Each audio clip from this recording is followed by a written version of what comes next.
Hello and welcome everyone, I am Sheeja Charania and आज जो हम चैप्टर स्टार्ट करने वाले हैं वो है मॉर्फोलॉजी ऑफ फ्लावरिंग प्लांट्स। तो पहले तो मॉर्फोलॉजी क्या होता है। मॉर्फोलॉजी बेसिकली वो होता है जब आप किसी प्लांट की एक्सटर्नल स्ट्रक्चर की स्टडी कर रहे हैं एंड इस केस में स्पेसिफिकली हम फ्लावरिंग प्लांट्स की स्टडी कर रहे हैं। फ्लावरिंग प्लांट्स को एंजियोस्पर्म्स भी कहा जाता है। तो अब हम कौन से पार्ट्स की स्टडी करने वाले हैं वो है root, stem, leaves, flower, fruit और सीड। ये कुछ बेसिक प्लांट के पार्ट्स होते हैं, उसे हम एक एक करके इन डेप्थ स्टडी करने वाले हैं। और आज हम जो प्लांट पार्ट के साथ स्टार्ट करने वाले हैं वो है रूट। तो पहले तो रूट कहाँ पे प्रेजेंट होता है? It is present underground. वो लैंड के नीचे का पार्ट है, इसीलिए हम रूट को एरियल नहीं कहते। It is important to remember when a plant part is called aerial or not. So in this case, root is an underground part of the plant. अब इसका फंक्शन क्या होता है?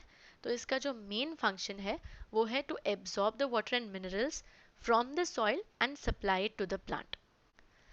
इसके अलावा वो प्लांट को सपोर्ट भी देता है, एक टाइप का अटैचमेंट प्रोवाइड करता है प्लांट के लिए। अब यहाँ पे एक टर्म दिया है that is positively geotropic.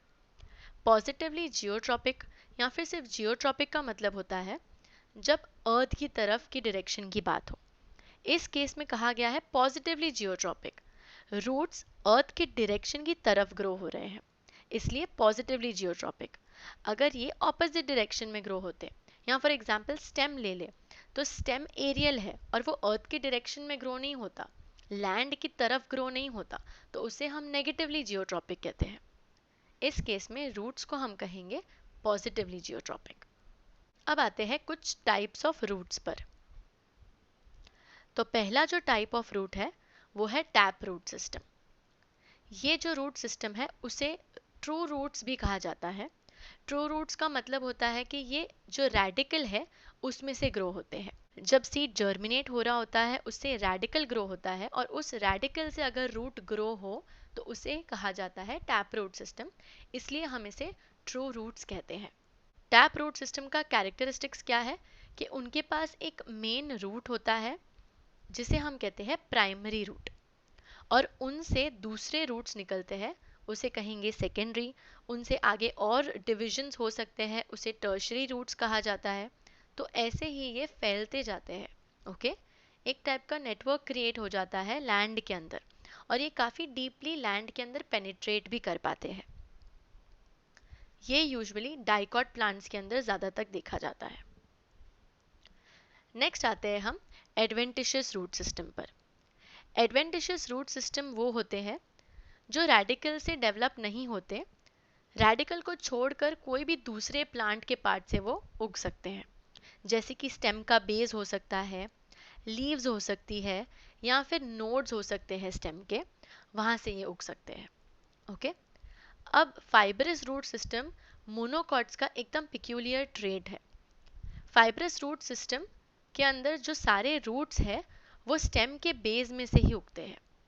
Okay, तो उनका जो सोर्स ऑफ ओरिजिन है वो सेम है, और क्योंकि सारे रूट्स एक ही जगह से उगते हैं तो वो बहुत बंची दिखते हैं, बहुत फाइब्रस टाइप का अपीयरेंस रहता है उनका, इसलिए उसे कहा जाता है फाइब्रस रूट सिस्टम। अब आते हैं हम स्ट्रक्चर ऑफ रूट पर। तो ये एक डायग्रामेटिक रिप्रेजेंटेशन है स्ट्रक्चर ऑफ रूट का। सबसे पहला पार्ट जो हम डिस्कस करने वाले हैं वो है root cap. Root cap actually एक प्रोटेक्टिव कवरिंग है जो रूट की टिप के ऊपर होता है। रूट की टिप काफ़ी डेलिकेट होती है, इसलिए उसे प्रोटेक्शन देने के लिए होता है ये रूट कैप। इसके अलावा रूट कैप म्यूसिलेज भी सिक्रीट करता है। म्यूसिलेज एक टाइप का स्टिकी सब्सटेंस होता है, तो जब रूट डीपली सॉइल में पेनिट्रेट करना चाह रहा है तो ये एक टाइप का लुब्रिकेशन प्रोवाइड कर सकता है जो ये म्यूसिलेज सिक्रीट हो रहा है रूट कैप से। ओके, तो ये हो जाते हैं इन रूट कैप के फंक्शंस। नेक्स्ट आता है meristematic region. Meristematic region root cap के ऊपर का रीजन है। जैसे कि आप ये नाम सुनकर समझ चुके होंगे, यहाँ पे होगी meristematic cells present. Meristematic cells वही होती है जो कॉन्स्टेंटली डिवाइड कर सकती है, इनफैक्ट कॉन्स्टेंटली डिवाइड करते भी रहती है। अब क्योंकि इन सेल्स को कॉन्स्टेंटली डिवाइड करना है तो इनकी सेल की जो वॉल है वो थिन होती है और इनके पास काफ़ी सारा प्रोटोप्लाज्म होता है, ओके, एंड ये स्मॉल साइज की भी होती है। इसके ऊपर जो रीजन है वो है रीजन ऑफ एलोंगेशन। यहाँ पे सेल्स एलोंगेट होती है या एनलार्ज होती है। बेसिकली ये एक टाइप का ग्रोथ दिखा रही है। रीजन ऑफ एलोंगेशन के ऊपर रीजन आता है रीजन ऑफ मैच्योरेशन या फिर रीजन ऑफ डिफरेंशिएशन। अब मेरिस्टेमेटिक रीजन से सेल डिवाइड हो गई, रीजन ऑफ एलोंगेशन पर आकर वहाँ पे एलोंगेशन हो चुका है, एनलार्ज हो चुके हैं सेल्स। अब उसके ऊपर रीजन ऑफ मैच्योरेशन के अंदर यहाँ पे सेल्स डिवाइड नहीं होगी, यहाँ पे वो फाइनली मैच्योर हो जाती है। उसका मतलब है कि यहाँ पे सेल्स को अलग अलग काम दिए जाते हैं, अलग अलग टाइप के सेल टाइप्स बनाए जाते हैं। यहाँ पे डिफरेंशिएशन का प्रोसेस यहाँ पर होता है। इसी रीजन ऑफ मैच्योरेशन के ऊपर होते हैं root hair. Root hair region of maturation का जो आउटर मोस्ट लेयर है वहीं से ग्रो होते हैं और ये हेल्प करते हैं टू एब्जॉर्ब वाटर। अब आते हैं कुछ रूट मॉडिफिकेशंस पर। तो पहले तो मॉडिफिकेशंस क्या होता है वो डिस्कस कर लेते हैं। इनफैक्ट कोई भी plant part modification first place में क्यों बताता है। रूट्स के जो नॉर्मल फंक्शंस है वो हम डिस्कस कर चुके हैं। अब अगर रूट मॉडिफिकेशन कर रहा है जिसका मतलब है कि उसे कोई और फंक्शन परफॉर्म करना है, इसके लिए उसे अपने आप को चेंज करना पड़ रहा है या अपनी मॉर्फोलॉजी को मॉडिफाई करना पड़ रहा है। तो ये बेसिक रीजन है बिहाइंड रूट्स क्यों मॉडिफिकेशंस दिखा रहे हैं। अब रूट मॉडिफिकेशंस जो है वो टैप रूट में भी पाए जाते हैं और एडवेंटिशियस रूट में भी पाए जाते हैं। तो पहले हम जो मॉडिफिकेशन देखने वाले हैं वो है मॉडिफिकेशंस ऑफ टैप रूट। इसके अंदर रूट स्टोरेज के लिए भी मॉडिफिकेशन दिखाते हैं और रेस्पिरेशन के लिए भी दिखाते हैं। तो जब स्टोरेज की बात आती है,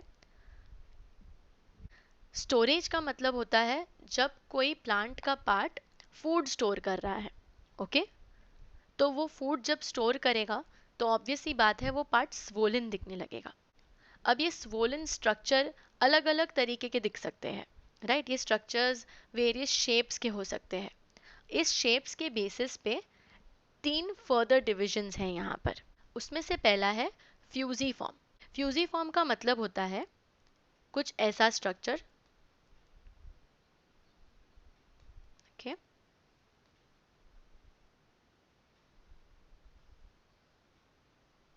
ऑलराइट। तो ये है बेस, ओके, ये आपका मिडिल पोर्शन है, ये मिडिल पोर्शन है और ये हो जाएगा एपेक्स। रूट का एपेक्स ऑब्वियसली नीचे की तरफ है, तो एपेक्स टेपरिंग है और बेस भी टेपरिंग है या नैरो है, और जो मिडिल पोर्शन है इस रूट का वो स्वोलन है। ऐसे स्ट्रक्चर को कहा जाता है फ्यूजीफॉर्म स्ट्रक्चर और इसका बेस्ट एग्जाम्पल है रेडिश। नेक्स्ट स्ट्रक्चर है कोनिकल स्ट्रक्चर।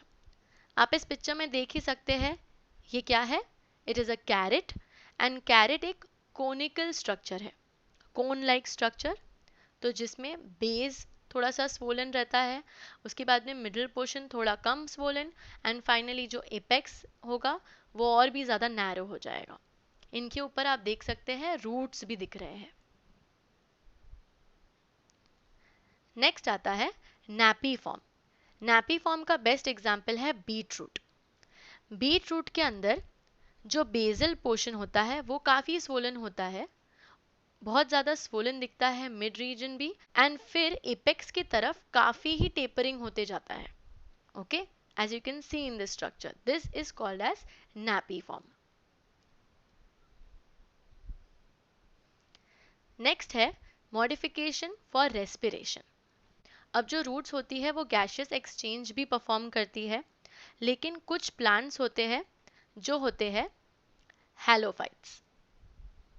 हैलोफाइट्स क्या होते हैं, ये ऐसे प्लांट्स होते हैं जो सॉल्टी एरियाज में उगते हैं, ओके, या फिर बहुत ज़्यादा पानी वाला एरिया होगा, मार्शी एरियाज या स्वैम्स जो हम कहते हैं, तो वहाँ पे जो प्लांट्स उगते हैं वो होते हैं हैलोफाइट्स, मेनली सॉल्टी एरियाज पे उगने वाले। तो ऐसे प्लांट्स के लिए रूट्स ऐसी एरियाज में ग्रो करना ही मुश्किल होता है। तो ऐसी कंडीशंस में ऐसे प्लांट्स के जब रूट्स ग्रो होते हैं उन्हें काफ़ी डिफिकल्टी होती है to perform the function of respiration, because वहाँ पे काफ़ी ज़्यादा पानी है। तो ऐसे जो रूट्स होते हैं वो क्या करते हैं, वो ऐसे स्ट्रक्चर्स में मॉडिफाई हो जाते हैं जिन्हें हम कहते हैं न्यूमैटोफोर्स। अब क्या होते हैं न्यूमैटोफोर्स? ये होते हैं negatively geotropic. If I want to just draw it, तो अगर समझो यहाँ पे एक ट्री है, ओके, इसके कुछ डिस्टेंस पर आपको ऐसे कुछ कोनिकल स्ट्रक्चर्स उठ रहे हुए दिख रहे होंगे, ओके, कुछ दूरी पर। ये होते हैं न्यूमैटोफोर्स, ओके। अब इन न्यूमैटोफोर्स के ऊपर पोर्स प्रेजेंट हो सकते हैं, ओके। इन पोर्स को कहा जाता है लेंटिसेल्स। इन पोर्स के थ्रू ही वो अपना गैसेस एक्सचेंज करते हैं। अब हमने इन्हें नेगेटिवली जियोट्रॉपिक क्यों कहा है? क्योंकि ऑब्वियसली जो रूट्स होते हैं वो लैंड के नीचे उगते हैं इस डायरेक्शन में, लेकिन न्यूमैटोफोर तो ऊपर आ रहे हैं लैंड से, इसलिए उन्हें कहा गया है negatively geotropic. Okay, simple. Okay, अब इनके एग्जाम्पल्स क्या है? एविसीनिया, राइजोफोरा, बेसिकली जो मैनग्रोव प्लांट्स या मैनग्रोव ट्रीज होते हैं वहाँ पे ये न्यूमैटोफोर्स कॉमन होते हैं। सारे मार्शी एरियाज, सॉल्टी एरियाज के आसपास आप नॉर्मली न्यूमैटोफोर्स देख सकते हैं। नेक्स्ट टाइप का मॉडिफिकेशन हम जो देखने वाले हैं वो है एडवेंटिशियस रूट्स के। अब एडवेंटिशियस रूट्स में भी स्टोरेज के लिए मॉडिफिकेशन देखा जाता है। उसमें पहला है सिंपल ट्यूबरस। सिंपल ट्यूबरस का एग्जाम्पल है sweet potato. Just make a note कि हमने स्वीट पोटैटो कहा है Ipomoea patatas and not normal potato. Normal potato भी एक मॉडिफिकेशन है बट वो एक स्टेम मॉडिफिकेशन होता है। ये स्वीट पोटैटो रूट मॉडिफिकेशन होता है एंड स्पेसिफिकली एडवेंटिशियस रूट्स का मॉडिफिकेशन। ऑब्वियसली इसका फंक्शन क्या है? Store food. सिंपल ट्यूबरस को अगर हमें कंपेयर करना है उसके दूसरे डिवीजन से जो है फैसिक्युलेटेड ट्यूबरस, तो इनमें एक ही डिफरेंस है। सिंपल ट्यूबरस सिंगली ग्रो होते हैं और जो फैसिक्युलेटेड ट्यूबरस है वो बंच में ग्रो होते हैं। If I want to draw and show it, तो अगर यहाँ पे हमारा एक स्वीट पोटैटो ग्रो हो रहा होगा, okay, it is going to acquire some shape. ये स्वीट पोटैटो होगा और फैसिकुलेटेड ट्यूबरस के अंदर हो सकता है कि बहुत सारे जो ट्यूबर है वो ग्रो हो रहे हो, okay. So this is the basic difference between simple and fasciculated. Simple का एग्जाम्पल है स्वीट पोटैटो, फैसिकुलेटेड ट्यूबरस का एग्जाम्पल है दाहलिया या फिर एस्पैरेगस के roots, okay. Next type of modification that adventitious roots show are for mechanical support. ये बहुत interesting है, ये आपने काफ़ी देखे भी होंगे। जैसे कि पहला है प्रॉप रूट्स। प्रॉप रूट्स आपने बहुत कॉमनली देखे। आप ये वीडियो ऑब्जर्व कीजिए and just try to recognise this tree.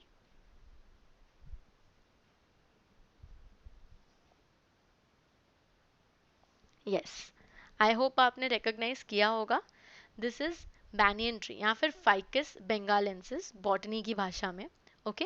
And ये जो आपने पूरे स्ट्रक्चर्स देखे वो थे रूट्स, ओके। आपको लग रहा होगा कि ये शायद कोई स्टेम हो गए या ब्रांचेस हो गए अगर आपको नहीं पता हो, बट अब आपको पता है कि ये है roots and specifically these are prop roots. Prop roots क्या होते हैं?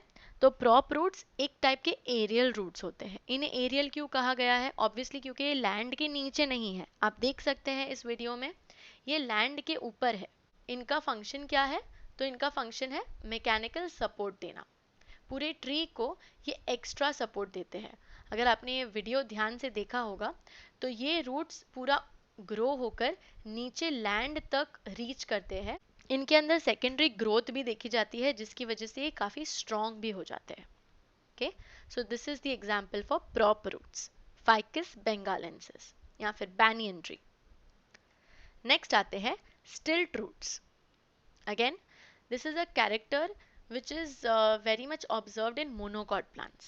ये जो आप देख सकते हैं नोड्स के ऊपर ये है स्टिल्ट रूट्स। ओके, तो स्टिल्ट रूट्स क्यों आते हैं? अभी मैंने आपको बताया था, ये आप नीचे देख रहे हैं, ठीक है, ये थे फाइब्रस रूट्स मोनोकॉट फैमिली के। अभी जो टैप रूट सिस्टम है वो तो काफ़ी डेप्थ तक पेनिट्रेट करता है एंड काफ़ी अच्छा सपोर्ट देता है प्लांट को, लेकिन जो फाइब्रस रूट सिस्टम है वो थोड़ा सुपरफिशियल होता है, इतनी डेप्थ नहीं होती उसकी। ओके, तो इसमें क्या होता है, एक्स्ट्रा रूट्स निकलते हैं बेसल नोड से। आप हर एक नोड पर नहीं देखेंगे इसे, अगर आप ये वीडियो, अगर ऊपर तक जा रहा है, अगर आप ये वीडियो में देखें तो हर एक नोड पर ये नहीं दिखेंगे। ओके, जो बेसल नोड्स है वहीं पे आपको देखने को मिलते हैं। फॉर एग्जाम्पल अगर ये एक बैम्बू है, ओके, इनके पास वेरियस नोड्स होंगे, तो हर टाइप के नोड पर प्रेजेंट नहीं होंगे ये स्टिल्ट रूट्स। ये जो बेसल नोड्स है, कुछ बेसल नोड्स के ऊपर ये स्टिल्ट रूट्स आ रहे होंगे एंड ये ग्रो होते होते नीचे रीच करने की कोशिश करते हैं, लैंड पे, लैंड तक ग्रो करने की कोशिश करते हैं। नेक्स्ट जो रूट्स है वो होते हैं क्लाइंबिंग रूट्स। क्लाइंबिंग रूट्स बहुत कॉमन है मनी प्लांट के अंदर, या फिर जो काली मिर्ची का प्लांट होता है, ओके, उनके अंदर भी ये काफ़ी कॉमन है। बेसिकली ये सारे, अगर आपको मनी प्लांट पता है, ये क्लाइंबर प्लांट्स होते हैं कि उनको सपोर्ट लगता है, कहीं पे अटैच होके वो एक बेल की तरह उगते हैं, तो ऑब्वियसली यहाँ पे सपोर्ट देने के लिए ये रूट्स उनके पास प्रेजेंट है। फाइनली हम आते हैं एडवेंटिशियस रूट्स के कुछ स्पेशल टाइप्स पर। उसमें से पहला है एपीफाइटिक रूट्स। एपीफाइटिक रूट्स मिलते हैं ऑर्किड्स के अंदर। आई होप आपको ऑर्किड्स पता होंगे, ये काफ़ी महंगे टाइप के फ्लावर्स होते हैं एंड बहुत सारे ऑर्किड्स तो बहुत ही रेयर भी है। ऑलराइट, ये जो ऑर्किड्स है फॉरेस्ट के अंदर जो दूसरे बड़े ट्रीज होते हैं उनके ब्रांचेस के ऊपर ग्रो होते हैं, तो ऑब्वियसली इनके जो रूट्स होंगे वो लैंड के ऊपर ही है, तो इन्हें भी हम एरियल टाइप ही कहेंगे। और क्योंकि ये सॉइल के अंदर नहीं है, इनको जो वाटर एब्जॉर्ब करना है वो सॉइल में से तो नहीं करने मिलेगा। इस पर्पस के लिए उनके पास स्पेशल टाइप के टिश्यू होते हैं, उसे कहा जाता है विलामेंट टिश्यू। ये एक स्पॉन्जी टाइप का टिश्यू होता है और ये हेल्प करता है इन रूट्स को to absorb the water from the environment. Okay, जो जो एनवायरमेंट के अंदर मॉइस्चर होता है वहाँ पे से वाटर एब्जॉर्ब किया जाता है from this special tissue which is called as velamen tissue. और ये जो रूट्स होते हैं वो काफ़ी ऐसे लगता है कि हैंग हो रहे हैं किसी ब्रांच में से। ओके, तो इन्हें हैंगिंग रूट्स भी कहा जाता है। इसका एग्जाम्पल है Vanda. Next special adventitious root है हॉस्टोरिया। हॉस्टोरिया मिलता है पैरासिटिक टाइप ऑफ प्लांट्स के अंदर। अब ये जो हॉस्टोरिया है इसका बेस्ट एग्जाम्पल है कस्क्यूटा, ओके, या फिर डॉडर प्लांट। ये पैरासिटिक का मतलब ही क्या होता है, पैरासाइट मतलब किसी और चीज़ के ऊपर अपने न्यूट्रिशन के लिए डिपेंड होने वाली चीज़ें या फिर ऑर्गेनिजम्स। तो ऐसे प्लांट्स जो किसी और प्लांट के ऊपर अपने न्यूट्रिएंट के लिए डिपेंडेंट है, उन्हें यहाँ पे कहा गया है पैरासिटिक प्लांट्स। ओके, अब इनके पास जो रूट्स होते हैं उसे कहा जाता है हॉस्टोरिया, और ये हॉस्टोरिया अपने जो होस्ट प्लांट्स है उसके अंदर से न्यूट्रिएंट्स एब्जॉर्ब करने वाले हैं। होस्ट प्लांट क्या है, जिसके ऊपर ये पैरासिटिक प्लांट्स ग्रो होते हैं, ओके, या जिससे अपना न्यूट्रिशन ये डिराइव कर रहे हैं, उसे कहा जाता है होस्ट प्लांट। अब क्योंकि ये लिटरली सक आउट कर रहे हैं न्यूट्रिएंट्स फ्रॉम अदर प्लांट्स, इन्हें सकिंग रूट्स भी कहा गया है। ओके, सो आई गेस कि हमने काफ़ी अच्छे से रूट्स को पूरी तरह डिस्कस किया है। सो इट्स बेस्ट अगर आप ऐसे सारे सेशंस के बाद डायरेक्टली थोड़ा अपना कॉन्सेप्ट और नॉलेज टेस्ट कर लें। तो यहाँ पे मैंने कुछ क्वेश्चंस प्रोवाइड किए हैं and I really request you कि अगर आपको ये लेक्चर काफ़ी इजी लगा हो और काफ़ी आराम से समझा हो तो आप ज़रूर ये सारे क्वेश्चन सॉल्व कर पाएंगे, trust me. And I really request you कि you try them out and just post your answers in the comment below. Apart from this, अगर आपको ऐसा लगता है कि कोई भी टॉपिक है या कोई पार्ट हमने मिस आउट कर दिया है रूट्स के अंदर, तो please let me know in the comment section and we will try to cover it up.